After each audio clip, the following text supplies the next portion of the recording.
Ovsinjon, bugun siz ovqat qila qoling. Negadir mazam bo'lmayapti. Xo'p bo'ladi opajon, bemalol dam olavering. Faqat men ovqat qilar ekanman deb bu uyda mazam yo'q deb spaniga kirib serial ko'rib yotasan-ku. Voy, rahmat Ovsinjon. Kichkina kelin bo'lganingdan keyin ovqatni sen qilmay men qilayman. Opajon, bolamni uxlatib qo'ydim. Qarab turing, shunda o'qishimga borib kelay. Ha, Ovsinjon, bemalol borib o'qib kelavering. Uf, jonga tegding-ku o'qishing bilan. Yana 2 yil o'qisang, men bolangga enagalik qilaman. Voy, rahmat opajon. Tez borib tez qaytaman.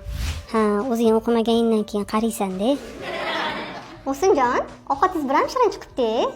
Oddiy oshi ham o'xshata olmaydi. Osh bo'lsa opajon, yoqqan bo'lsa yana bor. Shirin bo'lsa ham, shirin bo'lmasa ham zaharingga yeb olasan-da.